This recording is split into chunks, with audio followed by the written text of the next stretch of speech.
All right, so we begin this morning, though, in Iran, where the country's government has confirmed that its president was among a group of officials killed in a helicopter crash early Sunday. It took rescue crews hours to find the wreckage in the dense and foggy conditions in northwestern Iran. Our Holly Williams is closely following all of this from London for us. Holly, good morning. Good morning, Anne-Marie and Lindsay. Well, we still don't know what caused this crash, but it comes at a time of extreme tension in the Middle East. And Iran is at the very heart of those hostilities. The Iranian president's helicopter crashed in the mountains of northern Iran. Rescue workers trekked through dense fog to retrieve the bodies. President Raisi, a hardline conservative leader in the Islamic Republic, was returning from a meeting with the leader of neighbouring Azerbaijan. Iran's cabinet said the hard-working president had been martyred, vowing the government would operate without the slightest disruption. But the crash comes at a time of heightened instability in the Middle East, as Iran fights a so-called shadow war with Israel. Iran's proxies include Hamas, Hezbollah in Lebanon and the Houthis in Yemen. In Ukraine, Russia's using Iranian drones, and Iran's nuclear program is thought to be edging closer to being able to produce weapons. Also killed in the crash was Iran's foreign minister, Hossein Amir Abdollahian, who we interviewed in November. Sounds like you're saying that Iran backs these groups around the Middle East, including the Houthis, including fighters in Iraq and Syria, but you bear no responsibility for what they do.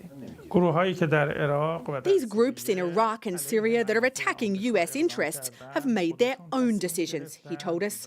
President Raisi took office in 2021 after an election that excluded more moderate candidates. But he's only the second most powerful man in Iran after the country's real leader, the Ayatollah Ali Khamenei, an unelected Muslim cleric who's ruled since 1989 with ultimate control over the government, the military, the courts and the media. In 2022, his government carried out a deadly crackdown on mass protests led by women, many tearing off their compulsory Islamic head coverings as they demanded greater freedom. Iran's first vice president will take over as interim leader, and the country will hold fresh presidential elections within 50 days. But in Iran, those elections are unlikely to be democracy as Americans know it. Anne-Marie and Lindsay. Holly, as you mentioned, this is a very sensitive time within the Middle East because of the conflict that's happening between Israel and Hamas. Will Raisi's death have any sort of impact beyond Iran, though? Seeing as he's sort of the second highest, I don't know if much will change, but what's the likely implication? Yeah, well, you've hit the nail on the head. I mean, the president's influence or impact as an individual is somewhat limited because above him there is the supreme leader, in this case, the Ayatollah Ali Khamenei, as you saw just in our report.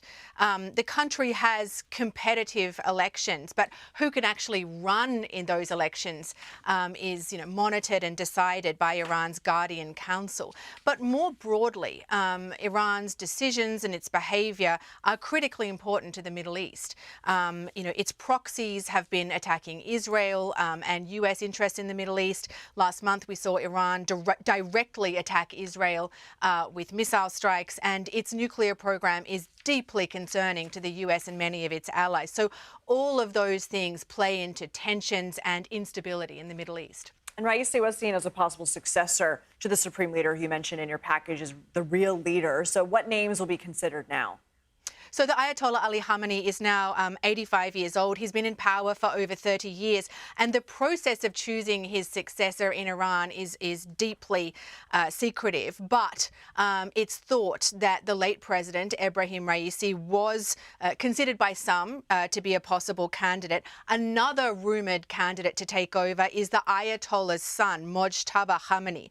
I think in a country like Iran that has seen these mass protests, bloody crackdowns, one leader in power for over 3 decades, a change in leadership always raises fears of increased instability. Okay. Holly, thank you for that report.